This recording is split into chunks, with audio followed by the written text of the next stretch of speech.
कुंडली गौरधारी विठ्ठल श्री ज्ञानदेव तुकाराम.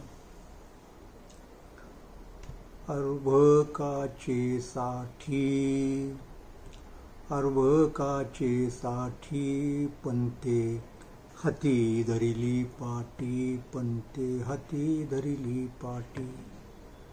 पंते हाती धरिली पाटी. पंते हाती धरिली पाटी. तैसे संत जगी तैसे संत जगी क्रिया करुणी दाविती अंगी. क्रिया करुणी दाविती अंगी.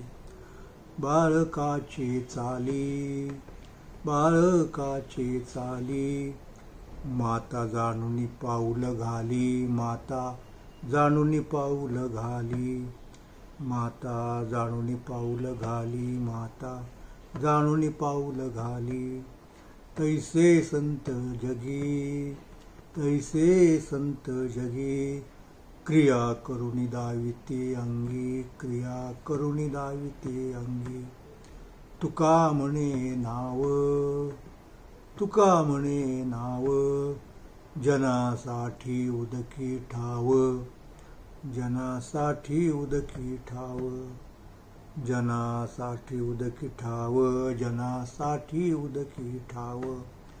तैसे संत जगी तैसे संत जगी क्रिया करुणी दाविती अंगी. क्रिया करुणी दाविती अंगी. क्रिया करुणी दाविती अंगी. क्रिया करुणी दाविती अंगी. संत ही वारकरी परंपरेची देणगी आहे असं मी जे म्हणतो. आणि ते म्हणताना मी हे सांगितलं की वारकरी परंपरेतील प्रत्येक संतांनी संत कोणाला म्हणायचं हे सांगितलेलं आहे. प्रसंगी संत कोणाला म्हणायचं नाही हे पण सांगितलेलं आहे. आणि आपले पूर्वसुरी जे संत होऊन गेले त्यांच्याबद्दलचा आदरभाव वारंवार व्यक्त केलेला आहे. तर तुकाराम महाराजांच्या काळात सुद्धा स्वतःला संत म्हणवणारे अनेक लोक होते आसपास. तेव्हा ते संत नाहीत हे सांगणं त्यांचं काम होतं. आणि ते त्यांनी इतकं चोखपणे बजावलं की लोक त्यांचे शत्रू झाले. म्हणजे आता उदाहरणार्थ बघा, संत चिन्हे लिहून अंगी भूषण मिरविती जगी असे पण लोक त्या काळामध्ये आहे. आशापाशी बांधून चित्त म्हणती झालो आम्ही मुक्त हे असले संत होते. आणि त्यांच्या जे नादी लागतात त्यांच्याबद्दल महाराज म्हणतात की त्याचे लागली संगती झाली त्याची तेची गती. पांडित्य करून संतत्वावरती दावा करणारे लोक होते. तुका म्हणे शब्दज्ञाने जगनाडी येले तेणे. किंवा असे खोटं ज्ञान सांगणारे पिंडपोषकांच्या जळो ज्ञान गोष्टी जणी दृष्टी भेटी न हो त्याची. नाही संत चिन्हे उमटली अंगी उपदेशा लागी पात्र झाला. पोहो नये कासे लावितो अनिका. म्हणावे त्या मूर्खा काय आता स्वतःला पोहता येत नाही आणि दुसऱ्यांना घेऊन चाललाय. तर कसं होईल त्यांच्यावर जे लोक जातात त्यांची गती काय. शिणले ते गेले शिणले यापाशी झाली त्या दोघासी एक गती. तुका म्हणे अहो देवा दिनानाथा दर्शन आता नको त्यांची. एवढे सजग आहेत ते जे फेक संत म्हणूयात आपण खोटे संत. त्यांच्याबद्दल हे लोक अत्यंत काटेकोर आहेत, अत्यंत दक्ष आहेत. आणि खरा संत कोणता मग हे वारंवार सांगतायत. त्याची गरज आहे. म्हणून मी म्हणालो की तो एक वेगळा पॅराडाईम वेगळा नमुना जगासाठी दिला. की पूर्वीच्या काळामध्ये जे लोक होते की नाही, आता अगदी साधी गोष्ट आहे, ऋषी होते उदाहरणार्थ. आता ऋषींच्या बद्दल आपल्याला निश्चितपणे आदर आहे, आतलाच पाहिजे सगळ्यांना. पण दुसऱ्या बाजूने आपण पाहिलं तर कसं बघतो आपण की ऋषी मुनींना कधी असा क्रोध येईल आणि कधी त्या क्रोधाच्या भारात दुसऱ्याला ते शाप देतील काही सांगता यायचं नाही. आणि त्यासाठी काही ऋषींची कीर्तीच आहे. आता दुर्वास नावाचे ऋषी होते की नाही, दुर्वास ऋषींना सगळे लोक प्रचंड घाबरायचे.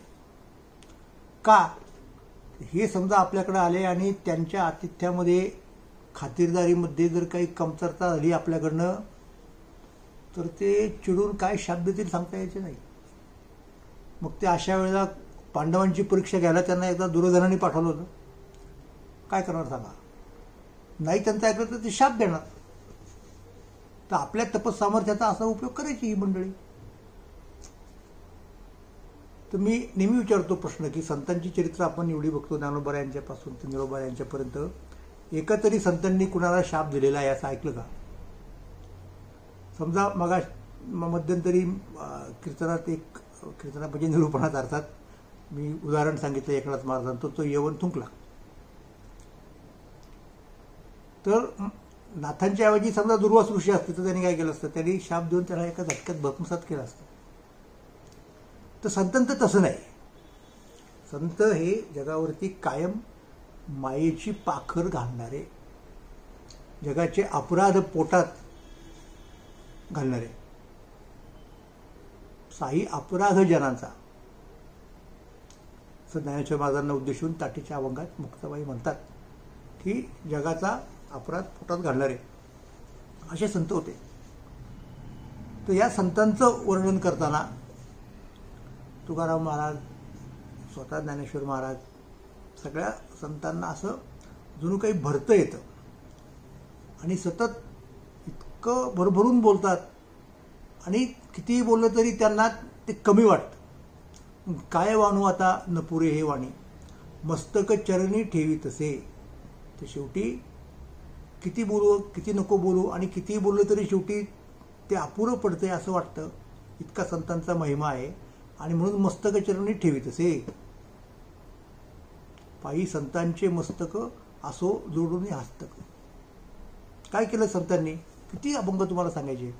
सर्व भाग्यहीन ऐसे सांभाळलेले दिन, पायी संतांचे मस्तक असो जोडून हस्तक. त्यांनी कुठल्याही प्रकारची अनुकूलता नसणारे असे जे लोक होते, म्हणजे परत तुकाराम महाराजांच्या अभंगाचा आश्रय घ्यायचा झाला तर यातीहीन मतिहीन कर्महीन माझे. कुठलीच अनुकूलता नाही. याती खालची, मती कमी, कर्म म्हटलं तर पुण्यकर्म कमी, असे अनेक पतित जीव जगामध्ये आहेत. त्यांचा उद्धार करण्यासाठी संतांनी स्वतःला पणाला लावलं. असा संतांचा महिमा आहे. म्हणून हा जो आत्ता निरूपणासाठी घेतलेला अभंग आहे, अर्भकाचे साठी पंते हाती धरिली पाटी, तैसे संत जगी क्रिया करुणी दाविती अंगी. तसं ज्ञानेश्वर महाराजांनी लोकसंग्रहाच्या संदर्भात एक्सप्लेन करून सांगितलं, स्पष्ट करून सांगितलं.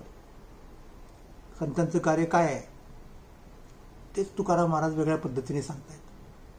काय सांगतायत, परिचयाचं उदाहरण देत आहेत सगळ्यांना. अर्भकाचे साठी पंते हाती धरिली पाटी. पंतोजी शब्द असायचा बापूर्वी मराठी भाषेमध्ये, तर म्हणजे गुरुजी. पंडित शब्दाचा पंत हा हे रूपांतर आहे मराठीमधलं, प्राकृतमधलं, आणि त्याला जी लावलं की मग ते पंतोजी असं झालं. तर काय करायचे, पूर्वीच्या काळातली शिक्षण व्यवस्था अशी होती की मुलं जायची त्या गुरुजींकडे, पंतोजीकडे, आणि आपल्या शिक्षणाचा श्री गणेशा असं म्हणतो अलीकडच्या काळात, त्याला ओनामा पण म्हणायचे पूर्वी. ओनाम्याचे काळे खडे मांडिले बाळे. गणित शिकवायचं, कसं शिकवायचं, 1 2 3 4, तर असे खडे मांडले जायचे. 1 खडा, मग 2, मग 3, अशा पद्धतीने. तर ही पूर्वीची शिक्षण पद्धती होती. तर अक्षर ओळखता आली पाहिजेत, अक्षर ओळख झाली पाहिजे. म्हणजे पहिल्यांदा सुरुवात जी होती ती मुळाक्षरापासून होते.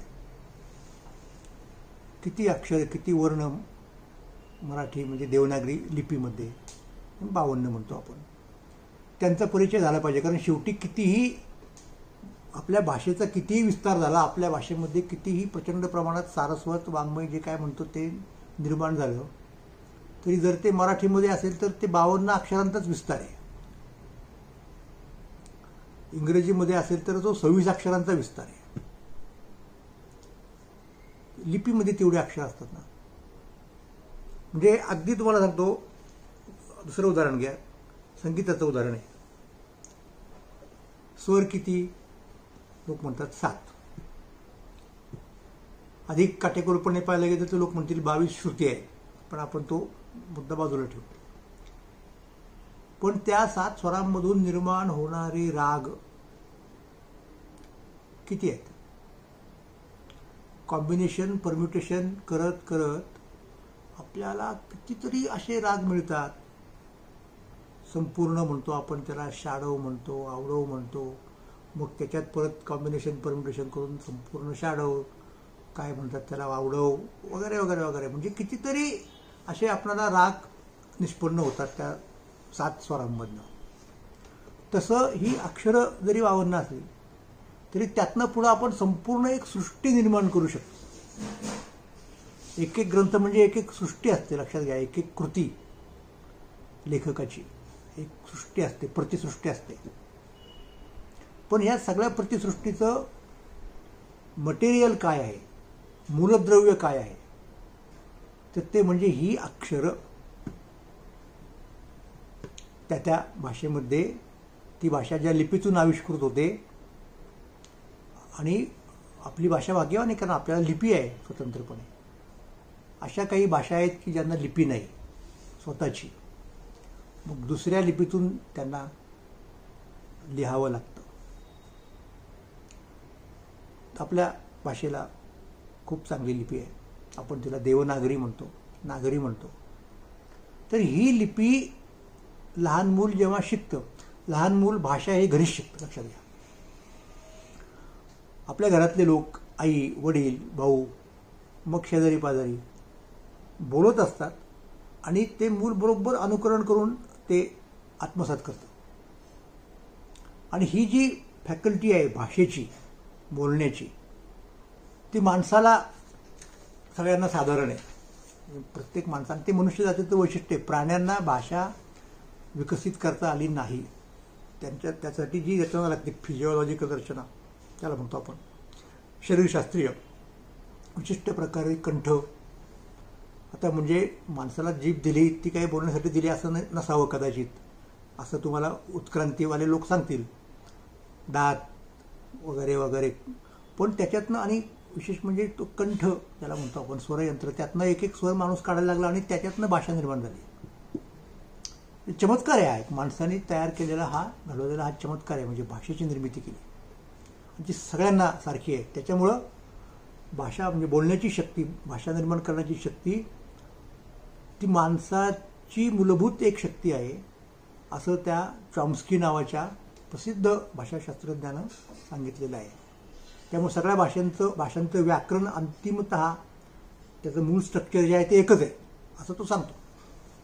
तर आपल्याला अर्थात त्या खोलात जायचं कारण नाही. सांगायचा मुद्दा असा की ती भाषा बोलायला लागले लोक, ते मूल बोलतं, लिहायला लागण्याच्या अगोदरपासून त्याला बोलता येतं.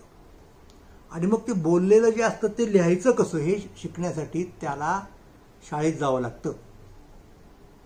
शाळेत त्याला दाखल केलं जातं, तेव्हा त्याला बरेचसे शब्द येत असतात, पण ते शब्द पाटीवरती काढता येत नाहीत. आणि त्याशिवाय ज्ञान टिकत नाही.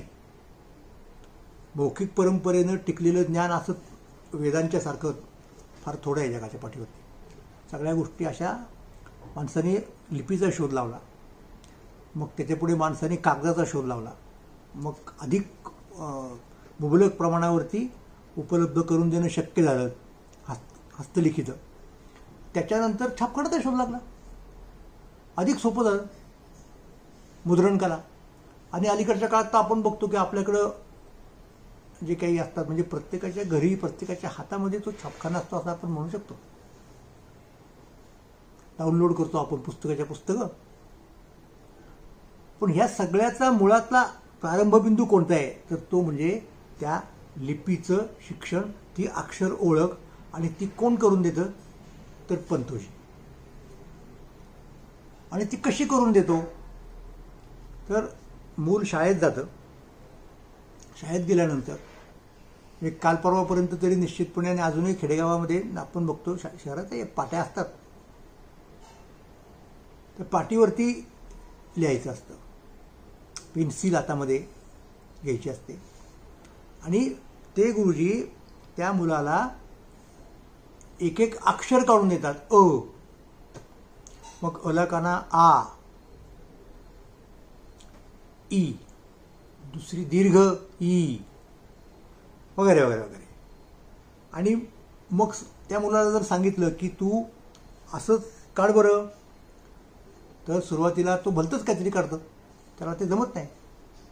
मग गुरुजी फक्त तेवढं करून थांबत नाहीत, अक्षर काढून देऊन थांबत नाहीत, तर त्या मुलाचा हात हातामध्ये घेऊन त्याला तो हात घेऊन ते गिरवतात. असंही करावं लागतं. आता मला सांगा की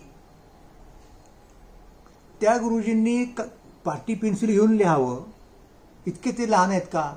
त्यांना अक्षरं माहीत नाहीत का? म्हणजे मोठमोठी वाक्य, पल्लेदार वाक्य लिहू शकतात, बोलू शकतात, ग्रंथ वाचू शकतात, प्रसंगी ग्रंथ लिहू शकतात. पण हे जरी सगळं ते करू शकत असले तरी त्या लहान मुलाला अक्षर ओळखवावे म्हणून ते त्याच्यासारखी पाटी हातामध्ये घेतात. आता अगदी साधा मुद्दा आहे. समजा त्या मुलाने ती पाटी घेतली, गुरुजींनी त्याला त्या पद्धतीने हाताला धरून शिकवलं, धडे गिरवायला दिले, त्याने ती भाषा आत्मसात केली आणि पुढे तो वरच्या वर्गात गेला. वरच्या वर्गात गेला, त्याला थोडं वाचता यायला लागलं. मग तो जेव्हा पहिलीतून दुसरीत, दुसरीतून तिसरीत, तिसरीतून चौथीत जाईल, ठीक आहे पाटी, पाचवीत गेला, अधिक मोठा झाला, मग त्याच्या हातामध्ये किंवा त्याच्या आधीच खरं तर वही येते. मग त्या वहीवरती गुरुजींना लिहू द्यावं लागत नाही, कारण अक्षर ओळख आधी झालेली असते पाटीच्या माध्यमातून. तुम्ही एक कल्पना करा की एखादा विद्यार्थी 8वीतला किंवा कॉलेजमधला म्हणूयात आपण, म्हणजे 8वीचं पटकन लक्षात नाही येणार, कॉलेजमध्ये जाणारा, FYला SYला असणारा, जर पाटी घेऊन गेला कॉलेजमध्ये तर काय परिणाम होईल? तर त्याला सगळे त्याचे सहाध्यायी, त्याचे मित्र हसतील ना, ते टिंगल करतील की अरे पाटी तू घ्यायची असते का? पाटी लहान मुलांसाठी असते, तू नोटबुक आणायचं, अलीकडे तर टॅब आणायची, म्हणजे त्याच्या पुढे सगळं तंत्रज्ञान गेल्यामुळं हसतील. पण जेव्हा गुरुजी ते पाटी हातात घेतात तेव्हा कुणी हसतं का त्यांना? त्यांना हसत नाही कुणी, कारण त्या पाटीच्या माध्यमातून, त्या पाटीचं साधन म्हणून उपयोग करून ते त्या विद्यार्थ्याला, त्या मुलाला अक्षर ओळख करून देणार असतात, लिपीचं ज्ञान करून देणार असतात, की ज्याच्यामुळं त्याला सगळी भाषा अशी मुठ्ठी म्हणता येईल अशी करता येते. आणि मग पुढे त्याच्या ज्ञानाचा विस्तार होत जातो. तो अनेक पुस्तकं वाचतो, शेकडो हजारो पुस्तकं. पण आता त्याची सुरुवात कुणी करून दिली असते? त्या पंतोजींनी करून दिलेली असते. म्हणून पहिल्या वर्गात शिकवणारे जे गुरुजी असतात ते शेवटपर्यंत लक्षात राहतात माणसाच्या. ते जर रस्त्यात दिसले असे, तो कुणीही मोठा मनुष्य असला, पुढे झालेला कलेक्टर जरी असला, तोपर्यंत गुरुजी निवृत्त झालेले असतात. तो त्याच्या गाडीतून खाली उतरतो आणि गुरुजींच्या पायावर मस्तक ठेवतो. म्हणजे तो खरा जेन्युइन ज्याला म्हणतो आपण असा मनुष्य असेल तर. म्हणजे कृतज्ञ माणसंही असतात, नाही असं नाही, कारण त्यांनी पाया घातलेला असतो सगळ्या गोष्टीला. म्हणून गुरुजींना स्वतःला अक्षर ओळख झालेली असून सुद्धा, किंबहुना त्याच्यामध्ये ते माहीर असून सुद्धा, केवळ विद्यार्थ्याला लिहिता यावं म्हणून ते हातामध्ये पाटी धरतात आणि लिहितात, लिहून दाखवतात, हाताला धरून परत गिरवतात, गिरवायला लावतात. महाराज म्हणतात, तैसे संत जगी क्रिया करून लावी ती अंगी. संतांचं कार्य हे त्या गुरुजींप्रमाणे आहे. म्हणजे कोणत्या अर्थाने गुरुजींप्रमाणे आहे की गुरुजींना भाषा ज्ञान, लिपी ज्ञान झालेलं असताना सुद्धा स्वतः विद्यार्थ्याच्या, मुलाच्या स्तरावरती खाली उतरून आपलं ज्ञान बाजूला ठेवून त्याला शिकता यावं म्हणून स्वतः ते लिहितात. त्याप्रमाणे संत या जगामध्ये त्यांना कर्म करण्याची आवश्यकता नसते. देखे प्राप्तार्थ झाले, ती निष्कामता पावले, ज्ञानेश्वर महाराज सांगतायत. पण त्या ओवीच्या उत्तरार्धात त्यांनी सांगितलं लोकसंग्रहाची व्याख्या करताना, तयाही कर्तव्य असे उरले लोका लागे. लोकांना नीट कर्म करता यावं म्हणून ते कर्म करतात. त्यांना ज्ञान झालेलं आहे, म्हणजे इथे तो मुद्दा येतो. गुरुजींना ज्ञान झालेलं आहे, पण गुरुजींनी तरीही पाटी हातात घ्यायची आणि लिहायचं, लिहून दाखवायचं विद्यार्थ्याला, म्हणजे हे ज्ञानोत्तर कर्म आहे. हा जो सगळा भगवद्गीतेचा मुख्य डिस्कोर्स आहे, मुख्य चर्चा आहे. शंकराचार्य आणि लोकमान्य टिळक यांच्यातली ती चर्चा मुख्य म्हणजे की स्वतःला ज्ञान झाल्यानंतर कर्म करायचं का, तर त्याच्यावरती लोकमान्य टिळकांनी सांगितलं करायला पाहिजे, आणि ज्ञानेश्वर महाराजही सांगतात की करायला पाहिजे. आणि त्याची उदाहरणं आहेत बरं का, म्हणजे की ते पुढे येईलच, म्हणजे मी आत्ता सांगत नाही. पण तैसे संत जगी क्रिया करून लावी त्या अंगी. त्यामुळं संतांची जी क्रिया, आणि म्हणून त्या श्लोकामध्ये यद्यत आचरती श्रेष्ठ तो जो श्लोक आहे, त्याच्यापूर्वीचा लोकसंग्रहासाठी कर्म करत जसं जनकादिकांनी केलं, तिथे ज्ञानेश्वर महाराजांनी सांगितलं की विशेषे आचरावे लागे संती. तो हा संत आहे. हा संत कुठला आहे, कुठे आला, पहिल्यांदा ताटीच्या अभंगामध्ये आला, मग ज्ञानेश्वरीमध्ये आला, आणि मग सगळ्या संतांच्या साहित्यातनं आला, अभंगामधनं आला. तो तुकाराम महाराजांच्या अभंगामध्ये देखील आला, तो इथे आला, तो अनेक ठिकाणी आला. संत कोणाला म्हणायचं नाही हे सांगताना देखील तिथं संत शब्द येतोच. त्यामुळे मी कधी कधी गंमत सांगतो की संत हा शब्द फार दिसतो 2 अक्षरी, पण तो किती अवघड आहे समजायला. याची प्रतिकात्मक कथा म्हणजे लोकमान्य टिळकांच्या लहानपणाची आहे. त्या कथेचं तात्पर्य मी वेगळं काढतो की टिळक लहानपणी तसे म्हणजे अकॅडमिकली हूड म्हणतो आपण त्याला, तसे किंवा तसे असल्यामुळे ते शंकराचार्यांना आव्हान देऊ शकले. तर गुरुजींनी सांगितलं की संत शब्द कुठल्या तरी एका उतार्यामध्ये आला, तर त्यांनी जो 3 वेळेला 3 पद्धतीने लिहिला. एकदा स वरती अनुस्वार दिला, एकदा तला अर्धा न जोडला, आणि एकदा न काढून त्याचा पाय मोडला. गुरुजी वैतागले असणार ना. याचा अर्थ काय घेतो मी, ते टिळकांचं सोडून द्या. म्हणजे संत हे तितकंच अवघड प्रकरण आहे, संत सोपं नाही. आणि म्हणून वारंवार सांगावं लागतं संत कोणाला म्हणायचं, संत कोण नाही, संत कोण आहे, संत कसा असतो, संत कसा जगतो.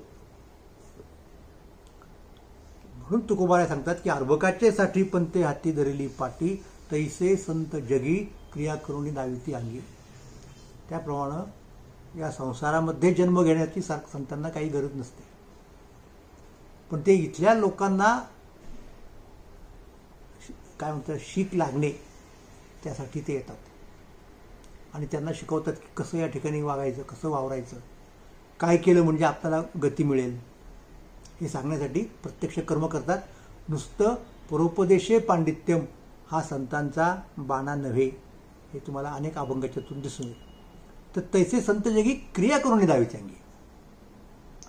इथे संत उपदेश करतात असं म्हटलेलं नाही मुद्दाम, उपदेश सगळेच करतात, आणि कुणी जरी उपदेश केला तरी तिकडे लक्ष द्यावं. असं तुकोबाराय म्हणतात, उपदेश येतो भलत्या हाती झाला चित्ती धरावा, कुणी बालादपी सुभाषितम ग्राह्यम.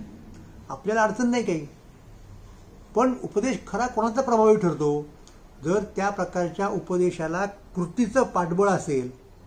म्हणून उगीच म्हटलेलं नाही ना, काय ती म्हण झाली पुढे, मुळात तुकोबारांच्या याच्यामध्ये आलेलं आहे. त्याची वंदिने पावले कोण, बोले तैसा चाले.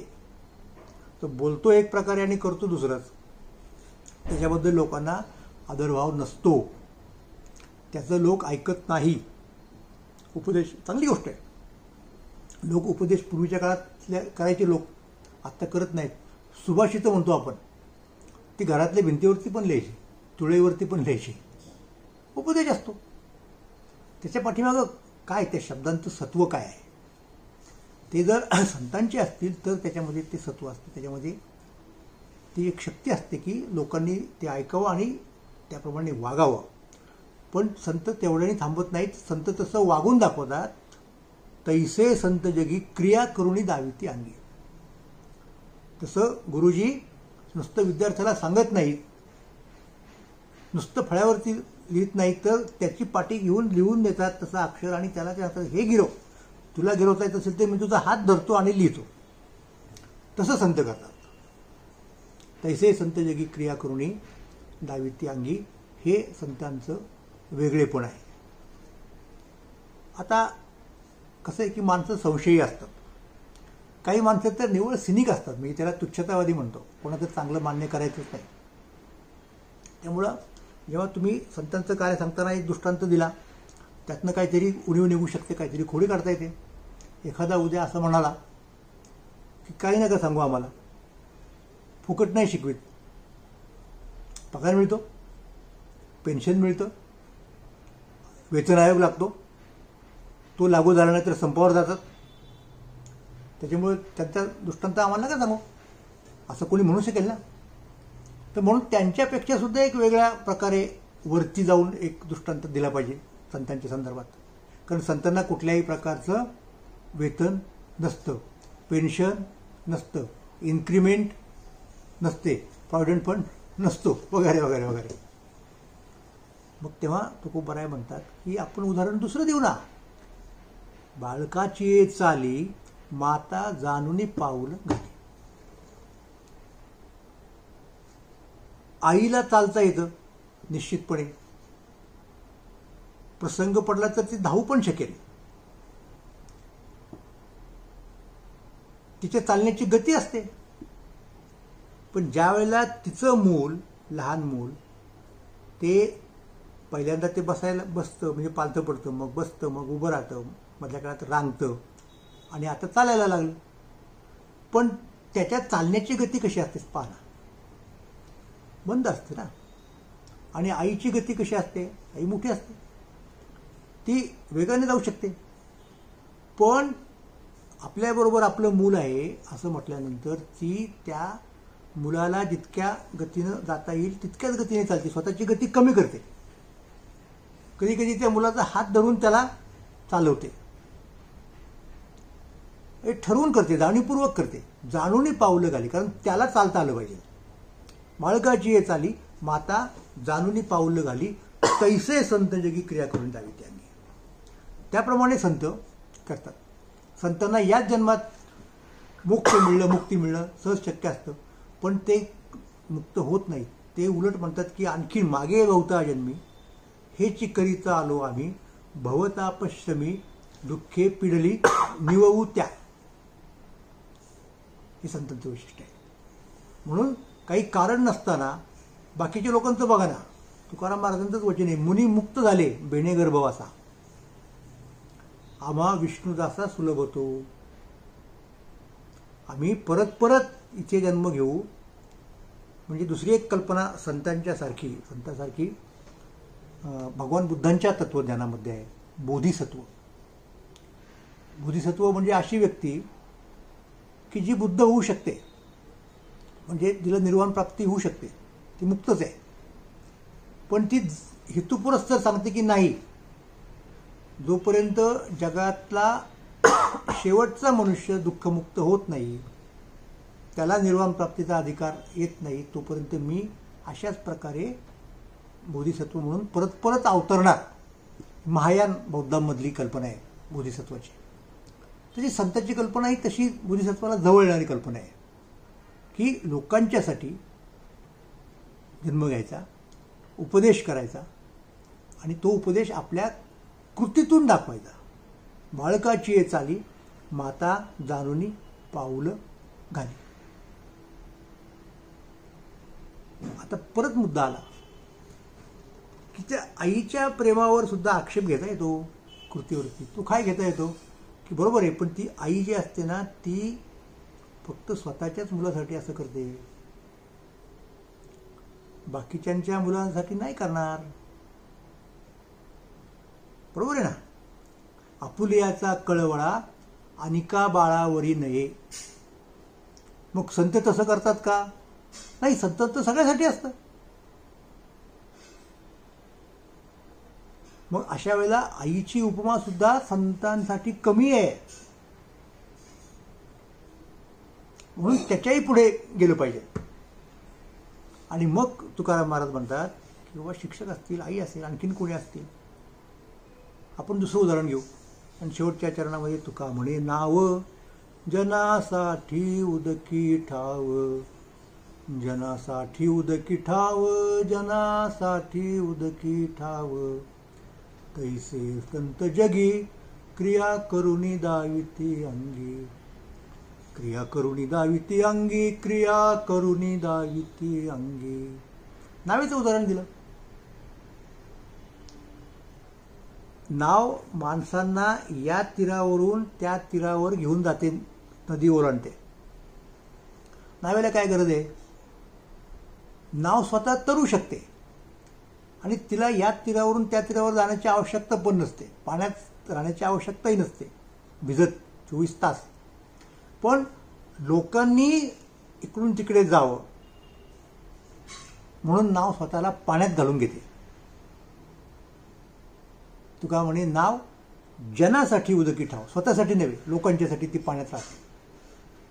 तसं संत या भवनदीच्या पाण्यात जे येतात, उतरतात, ते कोणासाठी? ते जनासाठी. आणि म्हणून नावेचं महत्व असतं. जाळू नये नाव पावलेनी पार. तुकोबाराय म्हणतात एके ठिकाणी की तुम्ही या तीरावरून त्या तीरावरती नावेत बसून गेला, तुमचं काम झालं, म्हणून तुम्ही नाव जाळायची कधी नाही. त्या नावेला परत आपण पाण्यात सोडतो आणि ती आपलं काम सतत करत राहते. तसं संतांचं आहे. तैसे संत जगी क्रिया करून दाविती अंगी.